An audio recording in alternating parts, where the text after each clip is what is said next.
อยู่ชายแดนเขมรนี่แหละเฮาได้ฮู้จักพระธรรมคำสอนได้บวชใส่ผ้าเหลืองได้เกิดมาย้อนพ่อย้อนแม่ย้อนบุญที่สะสมบุญบารมีมาได้ใส่ผ้าเหลืองก็ย้อนพ่อแม่ครูบาอาจารย์อนุเคราะห์บวช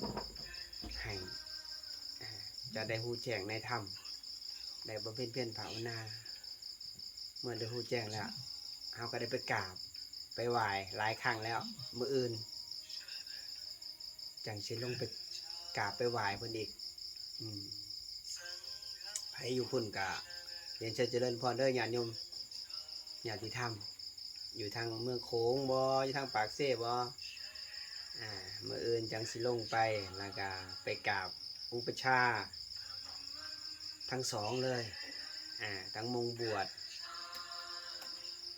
ปลื้มใจตื่นตันนักที่ได้กลับไปว่าสิไปกราบพ่อแม่ครูบาอาจารย์อิ่มแล้วยังไปบ่ฮอดก็อิ่มละรู้สึกว่ามันได้เกิดใหม่ย้อนพ่อแม่ครูบาอาจารย์ให้โอกาสเหมือนกับใช้ชีวิตใหม่เลยได้เกิดใหม่ได้ใส่ผ้ากาสาพัดได้ฮู้จักบำเพ็ญเพียรภาวนาย้อนพ่อแม่ครูบาอาจารย์ให้โอกาสมื้ออื่นก็สิลงไปกราบอุปชาไปตามมึงเด้อญาติโยมมงที่ครูบาบวชและมงที่ครูบาได้ชนะจิตชนะใจได้สมาธิย้อนวัดที่ครูบาได้บวชมาบาสิเหล่าน้อยหนึ่งเนาะ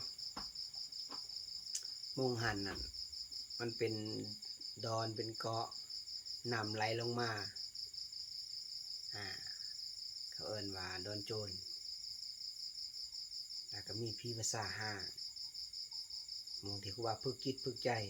ไปเกาะนั่นดอนนี่แต่ละดอนคาลายดอนโจรผีกะหลายแต่ผีกะย่านที่สุดก็คือความคิดตัวเองนี่แหละพอช่วงนั้นช่วงบวชใหม่แล้วทีนี้มันไปพึกในผีภาษาห่างหัวใจเต้นตึบตึบตึบตึบตึบเหมือนหัวใจมันจะดอนออกเลยในกกให้ง่ายๆมันเป็นผีภาษาเด้เจ้าของบ่ฮู้ผีภาษาแต่ว่าในลิมิตนั้นมันเป็นความฝันมีผอขาวใส่หนวดยาวๆสูบยากอกใหญ่ผมยาวๆมาสีนานว่าเจ้าบ่แม่นพระว่าบ่แม่นพระคันพระมันต้องยอมตายยอมสละทุกสิ่งทุกอย่างว่าซั่นจิตใจมันก็บ่ยอมและอัตตามันบ่ยอมสิมาดูถูกกันแท้ว่าตัวเองบ่แม่นพระ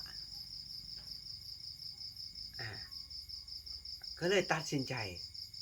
ปัดมือที่สองมาลิมิตเห็นกบตัวบักใหญ่หนึ่งตาเขียวอำลอมอยู่ตาสีฟ้าประกายสีฟ้าอยู่ในไต่อันโกกให้นะบัดญาติโยมเขาตอนเช้ามาญาติโยมก็มุ่นไปสันเขา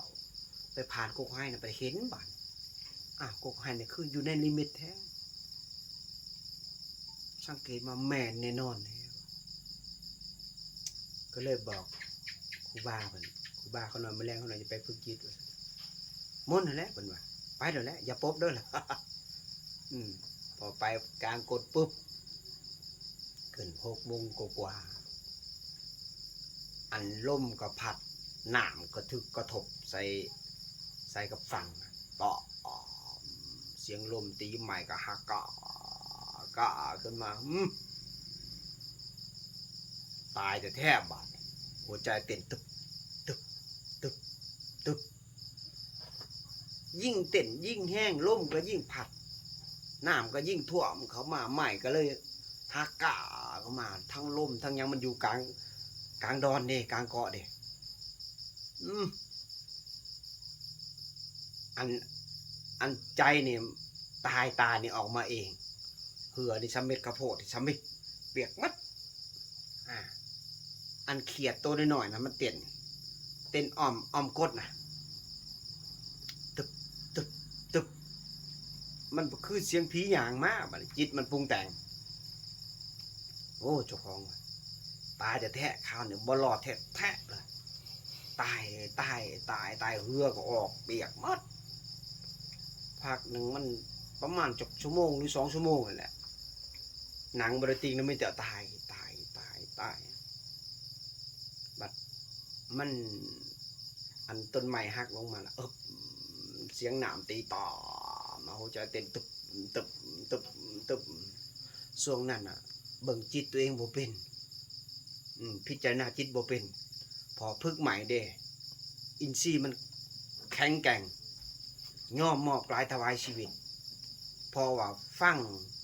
หลวงปู่ชาไผย่านพี่เขาพี่ภาษาไผศรัทธาพระพุทธเจ้าต้องลงมือปฏิบัติโดยแท้จริงก็เลยไปพอไปแล้วเจอของจริงที่มันกลางเกาะกลางดอนมันหนักที่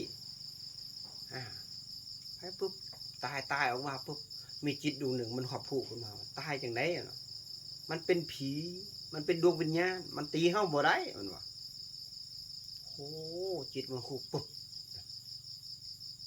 ตั้งนิ่งเลยบัดนี้หัวใจหยุดเต้นเลยอันเสียงเต้นก็บ่มีคันหัวใจหยุดเต้นนี่ถ้าคนเบิ่งจิตเป็นนี่เสียงอยู่หัวใจนี่สิเสียงดังตุบๆเนี่ยเป็นเสียงหัวใจตัวเองมาพิจารณาแล้วบ่แม่นผีพอหัวใจตัวเองเต้นแห้งเนี่ยแล้วก็สงบแล้วบัดนิ่งหนังนิ่งเลยจนสว่างแล้วครูบาจะได้เก็บกด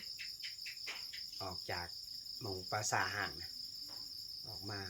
ตอนเช้ามาก็ไปบิณฑบาตนั้นควายตัวบักใหญ่น่ะจังไดเฮาย่างผ่านนี่มันกินหญ้าอยู่ดีๆนี่จังไดไปก้มคู่เข่าลงเจ้าของคิดว่ามันสิซนโอ้มันคู่เข่าพอเฮาย่างไปผ่านปุ๊บมันเงยขึ้นมามันกินหญ้าต่อเจ้าของก็เลยแปลกใจควายเนี่ยฮู้จักความพอปุ๊บกกให้ใหญ่บัดนี้มองบิณฑบาตเสียงดังตุ๊บมาอันจั่วติญางทางหลังก็โดดขามหนาเลยฮึบจั่วว่ะกังเว้นแสกเลยกังเว้นว่ะอยู่ดอนนั่นเค็ดสุดๆได้อันนี้เขาเล่าให้ฟังประวัติของดอนตัวนั้นนะแค่ไปเหี่ยวใส่กุ๊กกอไผ่นะยังเป็นบ่าเลยดอนตัวนั้นเนี่ยคู่หลักกินข้าวแรงไปขูดกุ๊กมะม่วงเล็บนี่เปิกมาเลยเป็นบ่าเลยอันจั่วน่ะนะอันหลักกินข้าวแรงนะอันกุฏิที่ครูบานอนนะมันตบกุฏินะขี้แตกเลยจั่วหน่อยนะความเคล็ดได้ดอตัวนั้นนะวันสิ้นนี่ลิมิตนี่เข้ามานี่ความฝันนี่มันเป็นแบบว่าสุดขาวน่ะจะมาคุยน้ำบอมาหนวดน้ำบออันนี้ความฝันอย่าสุดเสือเดี๋ยวไปฮอดเดี๋ยวจะถ่ายคลิปตีนให้เบิ่งมื้ออื่นสิลงไปนี่แหละคนเฮาถ้าเกิดว่าเส้นทางนี่ถ้าไปอยากเดินไปอยากย่างถ้าไปมาก็ต้องลงมือด้วยแท้จริงได้เส้นทางนี่ถ้าไปเห็ดหล่อๆแล้วแหละไปบ่ฮอดไสความรู้ที่เฮามีมาเฮาเทออกให้หมดเฮาจะเอาตัวใหม่เข้ามาถ้าผู้ใดบ่เทออกนะมันเทน้ำใหม่เขามันจะหล่นเมื่อมันหล่นแล้วเฮาก็สิบ่ได้ความรู้เพราะว่าอัตตามันอัดไว้บ่ให้รับตัวใหม่ตัวนี้ เมื่อหับตัวใหม่บ่ได้เจ้าก็สิได้ความจำเก่าๆน่ะตัวใหม่เจ้าก็บ่ได้ลิ้มรสชาติอาจจะลองเบิ่งจะลองเทหมดตัวนี้ทุกองค์นี่เทน้ำนี่หมดแล้วจะเอาตัวใหม่เข้ามานี่มันจะใสกว่าเก่าอีกใสกว่าของเก่าบ่ของเก่าย่อมบ่ค่อยสะอาดต้องเอาตัวใหม่ทิ่มหมดความรู้ทุกสิ่งทุกอย่างมาอยู่ใหม่ก็ทำตัวใหม่เริ่มต้นชีวิตใหม่เพราะว่าเฮาสิได้ความสงบสิได้สมาธิเฮาก็ต้องหยังต้องถิ่มตัวเก่าอันเฮาสิบ่ได้ความจำเมื่อเก่าที่ผ่านมาเฮาบ่เคยได้สมาธิเฮาบ่เคยสงบถ้าเฮาถิ่มตัวเก่าไปตัวใหม่จะเข้ามาตัวใหม่ที่เข้ามาเท่านี้เฮาลองลิ้มรสชาติตัวใหม่ๆเฮาเบิ่งลมตั้งเจตนาเบิ่งลมให้เห็นลมดึงยาวๆปล่อยยาวๆดึงไปปล่อยออกดึงเข้าปล่อยออกดึงเข้ามันจะรู้สึกอุ่นๆเย็นๆถ้าเฮาเบิ่งคู่มือนะความเพียรเฮานะถ้าเฮาเห็นลมเป็นแท่งจนเห็นลมละเอียดจนเห็นลมหายไปรับประกันเลยนักเลงสมาธิสงบถ้าอารมณ์ละเอียดหายไปจิตเฮาสงบแน่นอนถ้าลมละเอียดบ่หายจิตเฮาบ่สงบจิตหยาบมันบ่ยอมรับความจริงมันบ่ยอมรับตัวใหม่เมื่อมันรับตัวใหม่บ่ได้มันก็สิบ่ได้ของใหม่มันจะได้แต่ความจำเดิมๆเมื่อได้ความจำเดิมๆมันก็อัตตามันก็สูงมันบ่ยอมคนเห็นบ่พระพุทธเจ้าน่ะใบลานเปล่า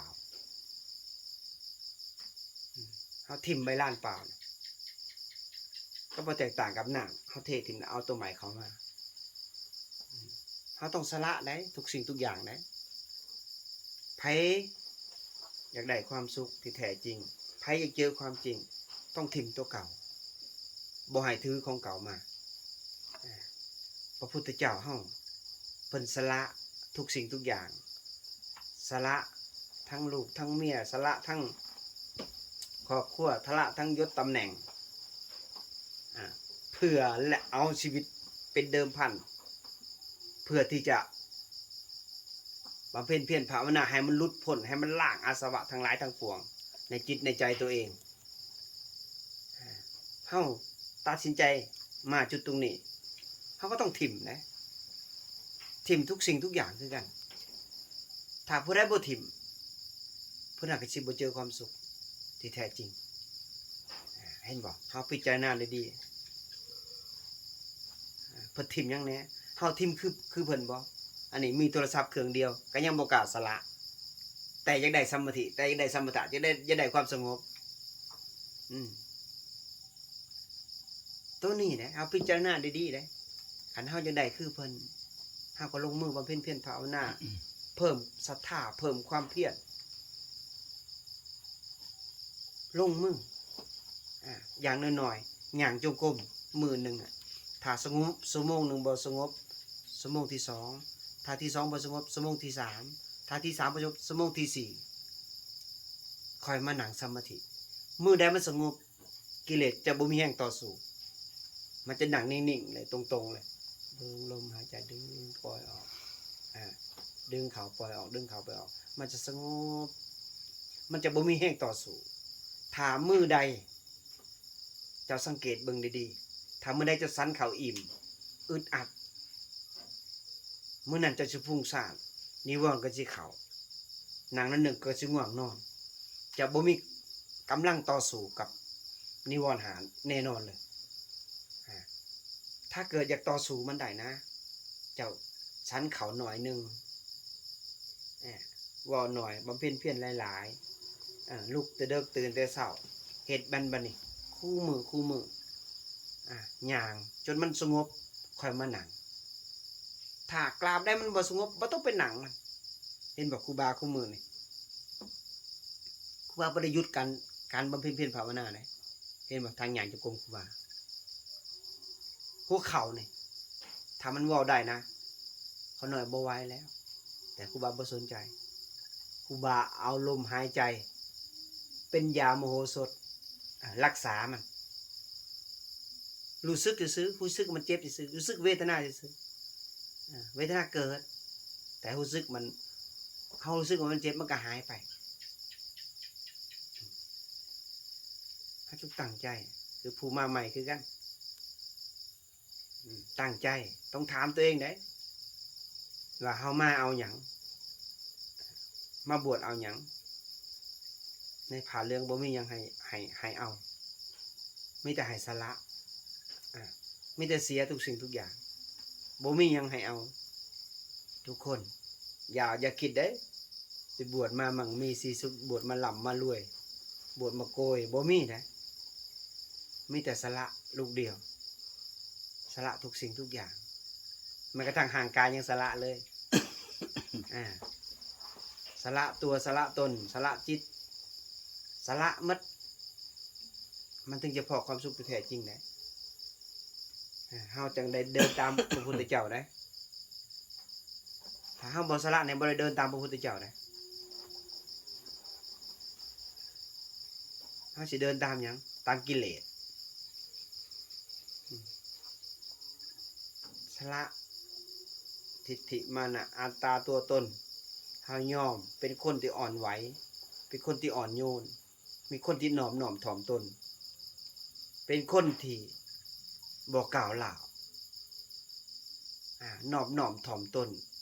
จิตใจอ่อนนุ่มนวลเจ้าเจริญสมาธิก็ได้ไปได้ไกลที่สุดไปได้ไวที่สุดได้สมาธิไวได้เกิดปิติไวได้เข้าสมาธิได้ไวจิตรวมไววิธีที่จะเดินเข้าสู่มรรคองค์แปดให้จิตมันรวมนี่บ่ยากเลยให้เสื่อมัน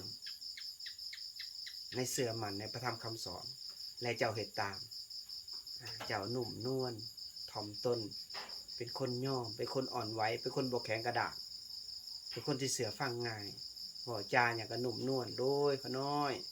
บ่เถียงบ่กล่าวล่าวบ่ยังผู้นั้นจะเข้าถึงสมาธิไว้ย่างจงกรมตอนเช้าตอนบ่ายตอนแรง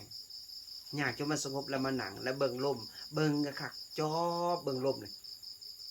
เบิ่งทุกอริยบทตอนนั่งตอนนอนตอนเข้าห้องน้ำว่าลมสั่นมันเป็นแบบนี้ลมเข้ากลางเป็นแบบนี้ลมยาวเป็นแบบนี้ให้เฮาจอบเบิ่งลมไหนเบิ่งมันเวลาเฮาเฮ็ดข้อวัดให้เบิ่งความคิดเบิ่งเสียงกระทบอยู่กัลยาณมิตรเบิ่งเสียงกระทบมันพอใจบ่พอใจส่วนหลายความคิดมันต่ำอยู่แล้วความคิดสั่วๆความคิดอกุศลเวลามันบ่พอใจขึ้นมานะมันเป็นทุกข์นั่นแหละความคิดสั่วๆเป็นยังมันถึงบ่พอใจย้อนมันคิดสั่วๆถ้ามันคิดดีนะยอมเอาไปทำคำสอนเข้าสู่จิตสู่ใจนะมันจะอิ่มมันจะปิติมันจะมีรอยยิ้มเบิกบานมันจะยิ้มเบิกบานขณะมันคิดบุรีนะคิดอกุศลนะมันจะปฏิฆะยิ้มมันจะบ่ออกเลยอันนี้ก็เอิ้นว่าราคะในจิตในใจเป็นคนกิเลสหนากิเลสหยาบคิดอกุศลปฏิฆะตลอดเลยบ่เคยคิดดีแต่มื้อนึงมีแต่คิดปฏิฆะตลอดมีลูกศิษย์กูว่าองค์หนึ่งแต่ครูบาบ่เอ่ยชื่อปฏิฆะตลอด24ชั่วโมงเลยเห็นหน้าโอ้ยหน้าตานี่ทุกไม่แต่เรื่องทุกอีหยังกันหนักกันหนาเฮาเป็นพระเป็นสามเณรเฮาทุกหยังพิจารณาดีๆมั้ยหน้าก็บ่ได้เฮ็ดแม่นบ่บิณฑบาตฉันนั่งสมาธิเดินจงกรมประเภทเพียรภาวนาทุกหยังประเสริฐแล้วจะสิหาได้ความสุขซ้ำนี่นั่งสมาธิซื่อๆเบิ่งลมหายใจซื่อๆย่างจงกรมนั่งสมาธิจะสิถูกหยัง ทุกข์เพราะหยังทุกข์เพราะความบ่พอใจเข้าใจบ่ทุกข์เพราะความบ่ได้ดังใจตัวเองทุกข์เพราะความอยากเป็นใหญ่ทุกข์เพื่อต้องการตัณหาเข้าใจบ่เมื่อบ่ได้ตัณหาสิ่งนั้นมันก็เป็นทุกข์เข้าใจบ่อยากใหญ่อยากยิ่งอยากดังอยากคือของมันอ่ะอยากได้ดังใจมันอ่ะอยากตามกิเลสมันอ่ะมันบ่ได้ดังไม่ก็ทุกข์บัดนี้เข้าใจบ่เลียเบิ่งคนนั้นกับปฏิฆะตลอดผ่านตลอดเป็นคนผ่านตลอดเลยจิตดวงนี่นะเจ้าบ่ทันจิตมันเจ้าก็เป็นธาตุของกิเลสได้นี่แหละจังว่าให้ฝึกจิตให้เบิ่งจิตดีๆว่ามันคิดหยังคิดอกุศลก็ทิ่มมันไปเพิ่นบ่ให้คบคนพาลบ่ให้คบคนบ่ดีมันมี2จิตจิตหนึ่งสิพาเฮาลงไปสู่นรกคิดบ่ดีคิดปฏิฆะคิดอาฆาตคิดพยาบาทคิดเบียดเบียนคิดอิสาริษยาคิดบ่พอใจคิดอยากได้ดังใจตัวเองถ้าบ่ได้ดังใจก็เป็นทุกข์นี่แหละความคิดตัวนี้เอาทิ่มมันซะเป็นหยังฮู้จักบ่มันเป็นเจ้านายเจ้าหลายภพหลายชาติละความคิดตัวนี้นะมันเฮ็ดให้เจ้าบ่ได้สมาธิย้อนตัวนี้แหละมันเฮ็ดให้เจ้าไปตกนรกย้อนตัวนี้แหละมันเฮ็ดให้เจ้าไปพุทธบ่ได้อันวนเวียนว่ายตายเกิดในวัฏฏะสังสารวัฏนี่ก็ย้อนตัวนี้ล่ะจะไปคบมันติล่ะมีลูกศิษย์ครูบาองค์หนึ่งหมักคบมันอยากหายก็ให้มันหายมันอยากโทษะก็ให้มันโทษะมันบ่พอใจก็ให้มันบ่พอใจคนบ่มีเบรกคนบ่มีสติน่ะบ่มีเบรกนะไปคบมันเลื่อยเปื่อยเลยมันมาปึ๊บก็ไปปรุงแต่งซอยมันไปเยาะเย้ยซอยมันไปเว้าซอยมันไปผลักดันให้มันและภัยทุกข์บัดนี้จิตตัวเองเป็นทุกข์หน้าตาเศร้ามองอยู่คิดไปแล้วนอนก็นอนคิดแล้วนั่งก็นั่งคิดย่างก็ย่างคิดแล้วบัดนี้ขาดสติเตะมักหินล้มแล้วบัดนี้เตะใหม่ล้มแล้วบัดนี้ย้อนหยังย้อนขาดสติย้อนบ่มีสติย้อนไปตามความคิดนี่แหละเพิ่มมันก็อ่างความหูมันเฮียนจบนั่นเฮียนจบนี่มามีความหูตัวนั้นความหูตัวนี้มันเป็นสังขารปรุงแต่งทั้งนั้นเลยจะมีความหูอยู่ไสคนตัวหูที่แท้จริงพุ่นหูสภาวะที่มันเกิดขึ้นกับจิตให้ท่านความคิดให้ท่านความปรุงแต่งให้ท่านสภาวะของมันคิดหยังก็บ่ตามมันเป็นความคิดอกุศลมันเกิดจากความปรุงแต่งเกิดจากสังขารมันปรุงไปเรื่อยเปื่อยของมันอยากเฮ็ดนั่นอยากเฮ็ดนี่อยากเฮ็ดนั่นอยากเฮ็ดนี่อยากได้นั่นอยากได้นี่อยากได้ดังใจตัวเองเมื่อบ่ได้ดังใจตัวเองก็เป็นทุกข์ก็สร้างผู้อื่นเขาบ่เฮ็ดตามจะดัดคือจะดัดโจหน่อยถ้าโจหน่อยในบ่เฮ็ดตามก็สร้างโจหน่อยนี่แม่นบ่เจ้าเคยดัดจิตผู้อื่นบ่ลูกเคยบ่เคยสอนผู้อยากให้ผู้อื่นได้ดีบ่แล้วบ่ได้เสียใจบ่บัดนี้ผิดหวังบ่ย้อนหยังย้อนเขาบ่เฮ็ดดังคือเฮาบอกแม่นบ่นั่นแหละลูกอย่าไปเฮ็ดเด้อลูกเด้อเฮาหันเข้ามาเฮาดับตัวเองโอ้จิตตัวนี้มันเฮาต้องมีสติคุมมันเข้าใจบ่บ่ให้มันคุมเฮาต้องคุมมันไงบ่เอาสติไปคุมมันเปรียบกับเสมือนเฮาย่างนี่ย่างไปตามเส้นทางย่างไปเรื่อยๆเฮาบ่ต้องหยุดถ้าเฮาหยุดกิเลสทันปึ๊บเฮากับไปคุยกับมันแหละไปปรุงแต่งซอยมันแหละมันเฮาก็ทุกข์แล้วบัดก็บ่แตกต่างกับเฮาขับรถนั่นแหละเฮาระวังกระจกซ้ายกระจกขวาถ้าเขามาชนเฮาก็บุ่มเลยเฮาก็ต้องระวังบ่ให้หยังเกิดขึ้นคือสตินี่อยู่กับพวงมาลัยทางกลางซ้ายก็บ่เอาขวาก็บ่เอา เบิ่งพวงมาลัยต่างๆไปเรื่อยไปบ่หยุดเดี๋ยวมันสุดเส้นเองถ้าบุคคลใดอย่างบ่สุดเส้นคนนั้นก็ยอมแพ้ต่อกิเลสตัณหาบ่หยุดเด้บ่ให้หยุดให้ถิ่มทุกสิ่งทุกอย่างเส้นทางนี่นะเส้นทางแห่งโดดเดี่ยวตาหู้แล้วบุคคลนี่ติดความพอใจก็สอนเขาแต่เขายังติดของหนาวของเหม็นก็ปล่อยเข้าไป เพราะว่าสิ่งที่จะออกจากของหนาวของเหม็นใดออกจากกามคุณหานี่บุคคลที่ได้สมาธิได้ฌานบุคคลที่เบื่อหน่ายคลายกำหนัดถึงจะออกจากสิ่งพวกนี้ได้ตราบใดเจ้าบ่เบื่อบ่หน่ายนะในสิ่งนี้นะเจ้าก็อยู่กับสิ่งนี้ตลอดบ่มีมือเบื่อหน่ายเด็ดขาดย้อนยังย้อนมันพอใจนี่โทษของการพอใจเจ้าต้องเวียนว่ายตายเกิดอยู่จังสี่ขั้นเจ้าเบื่อหน่ายคลายกำหนัดบำเพ็ญเพียรภาวนาจะเกิดสติเกิดปัญญาเบื่อในกามคุณหาเบื่อในธาตุสี่ขนาดนี่เบื่อในรูปนี่เบื่อในรูปนี่เจ้าก็สละรูปได้สละธาตุสี่ขันธ์หาออกได้เจ้าก็บ่ยึดติดในธาตุสี่ขันธ์หานี่เมื่อเจ้าบ่ยึดติดแล้วสัญญามันก็เลื่อนมันก็บ่มีสัญญาเวทนาเกิดดับมันบ่เที่ยงเนี่ยสังขารมันก็บ่มีกำลังเมื่อบ่มีกำลังแล้วเฮาก็บ่ถูกเด้เฮาก็ปลอดโปร่งโล่งเลยในสมองเฮาเมื่อโล่งในสมองเฮาแล้ววิญญาณเนี่ยบัดมันก็บ่มีมุงเกาะเมื่อบ่มีมุงเกาะมันไปไสบัดนี้เฮาก็มีแต่ผู้ฮู้นะฮู้มันซื่อเข้าใจบ่ฮู้สภาวะที่มันเกิดขึ้นนะมันเกิดจังได๋อันนี้มันเกิดขึ้นอันนี้มันเกิดขึ้นเฮาก็ฮู้มันเกิดในความปรุงแต่งบ่ความคิดบ่มันเกิดยังขึ้น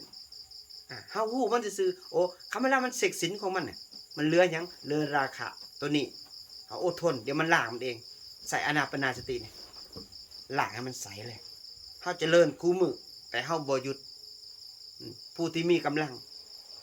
ย่อมล้างจิตให้กับตัวเองขาวสะอาดย่อมเลียวเห็นทุกซอกทุกมุมว่ามันติดตัวนั้นว่ามันติดตัวนี้ว่ามันเหลือนี่เหลือนั่น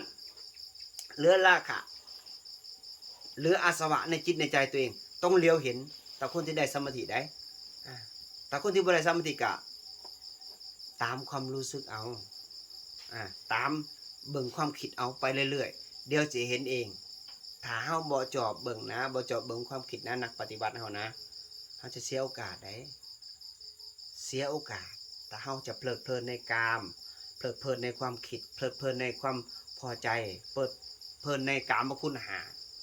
เฮาจะเสียโอกาสที่เฮายังมีกำลังถ้าเฮาหมดกำลังแล้วอายุ60 50 60แล้วหมดแล้วถ้าผู้ใดใจเด็ดอย่างบ่หวั่นบ่ไหวเลยใจกล้าแกร่งผู้นั้นน่ะจะละกิเลสตัวเองได้ถ้าผู้ใดยังอ่อนแอนะอ่อนแออย่างไรอ่อนแอกับความพอใจกับความบ่พอใจนะผู้นั้นก็ตกเป็นทาสของกิเลสตกอย่างหนักเลยแหละจะออกจากสิ่งนี้บ่ได้การบ่เฮ็ดบาปทั้งปวงการเฮ็ดกุศลในถึงที่สุดเฮาก็ยังใส่ตัณหาในความดีถ้าเฮาล้างจิตตัวเองให้ขาวสะอาดด้วยอานาปานสติจบเลยผ่องใสเลยเฮาจะจอบเบิ่งเลยจอบเฮาจะเบิ่งกะคักเบิ่งมันเกิดขึ้นจนได้เฮาเลี้ยวเบิ่งขึ้นตอนได้จอบเบิ่งเปรียบเสมือนกับเฮาจอบขโมยสิมาลักเครื่องในวัดเฮาบ่เบิ่งคำเห็นปุ๊บมันก็หายแวบเห็นปุ๊บมันจะหายแวบมันจะบ่มีกำลังต่อสู้ถ้าเฮาบ่จอบมันก็มาลุมเฮาก็คิดปุ๊บปรุงแต่งปุ๊บมันก็ไปตามมันเลยมันเอาของสิ่งดีๆเนี่ยมาหล่อความคิดมาหล่อความปรุงแต่งเอาตัวดีๆหล่ออย่างเดียวเลยเจ้าก็โอ้ย สิ่งนี้ก็พอแล้วเฮาเกิดมาชาตินี้เฮาเฮ็ดดีสำนี้ก็สูงสุดแล้วเฮาก็เหนือผู้อื่นแล้วมันก็พอใจในสิ่งนั้นและเฮ็ดให้เจ้าเวียนว่ายตายเกิดดิคันเจ้าพอใจในความดี เจ้าจงออกจากดีก็บ่ชั่วก็บ่ออกจากสิ่งนี้ให้ได้นักปฏิบัติเฮาคันออกจากสิ่งนี้ได้นะเจ้าสิสูงขึ้นและเจ้าสิพอเส้นทางแห่งแสงสว่างอันประเสริฐอันสูงสุดสิ่งใดที่มันเป็นสิ่งที่บ่แม่นความจริงเจ้าอย่าไปหับมันหับแต่ความจริงอย่างเดียวและเจ้าสิพอสัจจะความจริงแล้วเฮาสิเจอแสงสว่างแห่งพระธรรมเลยสัจจะความจริงนี่เป็นเครื่องอยู่ของนักบำเพ็ญเพียรภาวนาตามหูตามเห็นตามความที่มันเกิดขึ้นในจิตในใจตัวเองบ่ต้องไปหู้เรื่องอื่นเขาเรื่องของชาวบ้านเขาบ่ต้องไปหู้อย่าไปเอาอันทั้งขี้เหงื่อคำว่าของคนผู้นั้นผู้นี้มาใส่จิตใส่ใจตัวเองให้จิตใจตัวเองสกปรกและเศร้าหมองให้มันขุดเครื่องนั้นไปบ่ได้อย่าไปเปิดทั้งขี้เหงื่อไปใส่จิตตัวเองเลยเอาออกบ่หับยังเลยบ่หับหู้อย่างเดียวเส้นเดียวเฮาย่างไปอย่างเดียวเลยบำเพ็ญเพียรภาวนาเบิ่งจิตเบิ่งใจตัวเองเฮ็ดได้สำได้ก็เพิ่มเข้าไปมันได้ลมแล้วหายใจแล้วบ่เห็นลมละเอียดแล้ว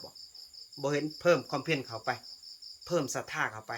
ถ้าบ่ตายก็ให้มันดีถ้าบ่ดีก็ให้มันตายย่างมื้อนึง4 ชั่วโมง5 ชั่วโมง6 ชั่วโมงเพิ่มเข้าไปครูบ้านนะแรกๆนะย่างจงกรมมื้อนึงทั้งย่างทั้งหนังทั้งนอนบ่ต่ำกว่า13 ชั่วโมงมื้อนึงบ่ให้มันหลุด13 ชั่วโมง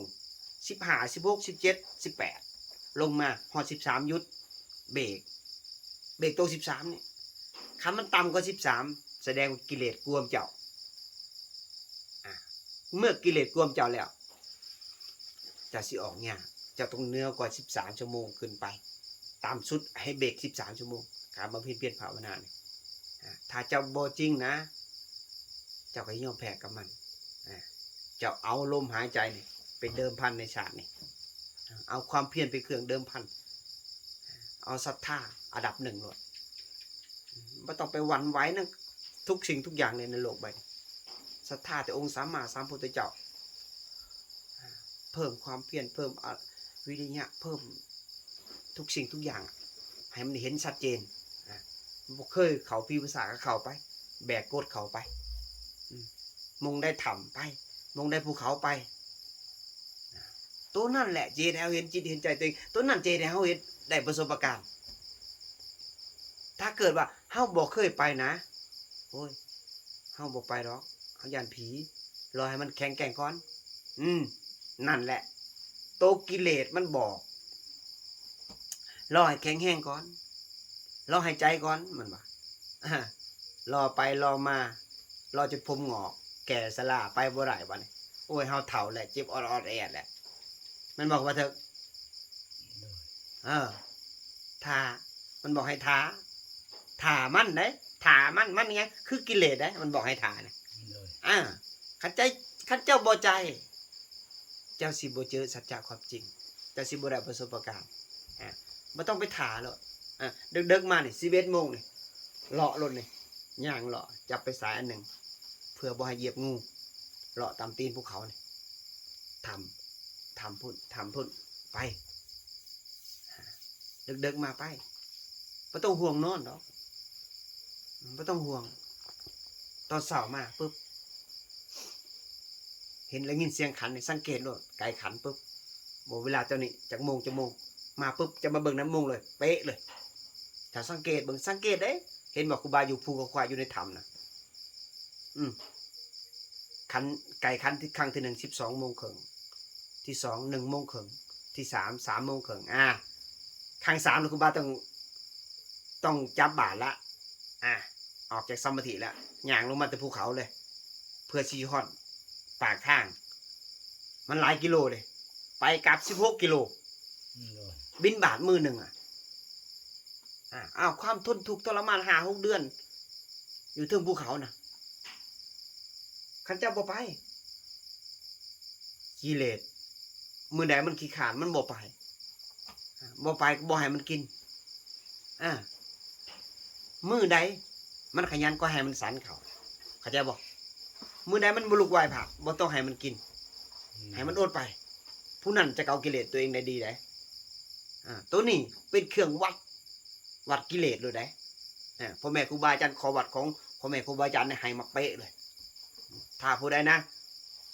บ่ไปบิณฑบาตมันกินให้มันกินนะมื้อหน้ามันกินข้าวเองเข้าใจบ่ลูกมันบ่ไปเยอะว่ะนอนก็ได้กินมันว่ะต้มมีตัวอย่างเฮากินง่ายๆมันบอกตัวเด้กินง่ายๆมันว่ะสันง่ายๆบ่ไปดอกเมื่อยไปเฮ็ดวิสังอยู่นี่ก็ได้กินนี่มันตัวนะบิณฑบาตโลกเป็นเครื่องขุดกิเลสตัวเองเขาจะบอกเป็นเครื่องที่ว่าลดอัตราตัวเองลงเขาจะบอกขอทานเขาเกิดจากเขาบำเพ็ญเพียรภาวนาเขาต้องสาวไปบิณฑบาตอนุเคราะห์ตัวเองอนุเคราะห์ทุกผู้อื่นเขาให้เพิ่นได้ใส่บาตรนำโลกยินบอกอย่าขี้ข่านเด้อทุกองค์ถ้าไปขี้ข่านบ่ต้องสั้นเข่าตั้งชัดจ้าไว้เลยโทรศัพท์ปิดโทรศัพท์บ่ให้ใช้เข้าพรรษาปีนี้ให้เพิ่มความเพียรทุกคนให้มีความขยันถ้าผู้ใดอยากเจอลมละเอียดให้เบิ่งจิตตัวเองคักๆเบิ่งตามหูตามเห็นมันโอ้มันหายโอ้มันบ่พอใจโอ้มันเป็นถูกมันไผเป็นถูกล่ะต้องถามมันกลับคืนเนาะไผจะฮู้ว่ามันเป็นถูกทุกจากไสไปตามจี้ลูกทุกจากไสโอ้ทุกจากย้อนหยังย้อนบ่พอใจโอ้มันบ่พอใจสิ่งใดโอ้ย้อนมันบ่ได้ดังใจตามจี้มันไปลูกทุกคนนี่คันผู้ใดจี้เข้าไปนะผู้นั้นจะเจอเลยความจริงเลยหนังสือปาไว้ก่อนความหูเก็บไว้ก่อนนี่หูธาตุสี่ขันธ์ห้านี่หูจักสภาวะของจิตนี่ผู้นั้นจะออกจากความทุกข์ได้อันนี้ได้เรื่องนี้ได้ขั้นเจ้าสว่างสวัยในจิตได้มันบ่มีอย่างในสมองนี่มันบ่มีอย่างในจิตนี่มีแต่ความว่างเปล่าโล่งปลอดโปร่งเลยความทุกข์ก็บ่มีเลยบ่มีความปรุงแต่งมันบ่มีตัณหาเลยเด้มันมีมืดความปรารถนาเลยเด้มันสิมีหยังบัดนี้มันก็อยู่โจงโป่งอยู่โล่งเลยปลอดโปร่งเลยในสมองนี่บ่มีความทุกข์หยังเลยมันมีสิ่งเดียวคืออยากอนุเคราะห์ผู้อื่นเขาอยากช่วยเหลือผู้อื่นเขามีความเมตตาเลียเบิ่งโอ้คนนี้ทุกข์แต่เด้สงสารแต่เด้เฮ็ดจังได๋เด้หาวิธีได้เด้ให้เขาออกจากทุกข์คือเฮาได้อนุเคราะห์เขาจังได๋เบิ่งหน้ายุ่งๆมันทุกข์ในใจทุกข์ย้อนหยังโอ้ย้อนเขาขี้คร้านบำเพ็ญเพียรภาวนาย้อนเขาขี้คร้านเบิ่งจิตตัวเองย้อนเขาขี้คร้านล้างอาสวะตัวเองย้อนเขาอยากเกิดมาสนองตัณหาอีกนี่มันเห็นเลยเห็นบอกว่าเธอมันเห็นเลยกะเฮ็ดจะได้บ่ได้ซอยได้ก็คอยงัดเขาออกมาตัวนี้เพราะฉะนั้นตั้งใจเด้อเข้าพรรษาปีนี้ขอนิมนต์พ่อแม่ครูบาอาจารย์พาอยากฝึกจิตฝึกใจมีธรรมให้ฝึกมีภาษาให้เขาให้จำพรรษาแต่ขอสิ่งเดียวคือบ่ให้ใส่โทรศัพท์ถ้าไปหับใดก็มาเนาะไปหับบ่ได้ก็ไปเลาะเบิ่งมองอื่นมองนี้ฝึกจิตอย่างเดียวฝึกอย่างเดียวอยู่มองนี้ทุกคนต้องเห็นมาตรฐานเดียวกันตื่นตี 3:30ตอนเช้าบ่าย 3ก็เฮ็ดคอวัดตอนเช้ามาตีบิณฑบาตทุกเช้าโทรศัพท์บ่ใส่ปัจจัยบ่จับเฮามีหน้าที่สิ่งเดียวคือบำเพ็ญเพียรภาวนาอย่างเดียวเบิ่งจิตเบิ่งใจตัวเองเบิ่งความคิดตัวเองอย่างอื่นบ่ต้องเบิ่ง ผู้อื่นก็บ่ต้องเบิ่งเขาจะเป็นอย่างเรื่องของเขาเฮามีหน้าที่สิ่งเดียวคือทำลายกิเลสในจิตในใจตัวเองทำลายอาสวะทำลายความพอใจหรือบ่พอใจตัวไหนล่ะทำลายราคะโทสะโมหะทำลายอาสวะในจิตในใจตัวเองตัวใดมันขาวสะอาดแล้วเฮาสิพอสัจจะความจริงเนาะขอเป็นกำลังใจให้ทุกคนเด้อสุดท้ายก็มีคำถามบ่ลูกบ่มีเนาะบ่มีหรือบ่ได้เบิ่งแอดมินก็สิลับๆแหน่น้อยหนึงสุดท้ายก็ขอให้ญาติโยมผู้อยู่ทางบ้านก็ขอให้มีแต่ความสุขความเจริญเนาะให้เห็นแจ้งในธรรมตามความเป็นจริงมื้ออื่นสิลงเมืองโขงใครอยู่เขตนั้นก็แสดหากันในเด้อญาติโยมเนาะบ่ได้แวะไปเยี่ยมไปยามเมืองโขงขี้หน้าไปกราบพ่อแม่ครูบาอาจารย์นะสุดท้ายก็ขอสิ้นสุดขอให้ญาติโยมจงมีแต่ความสุขความเจริญมั่งมีสีสุขอย่าเจ็บอย่าจนอย่าต่ำกว่าคนอย่าจนกว่าไผเนาะให้เห็นสัจจะความจริงด้วยเถิดสาธุ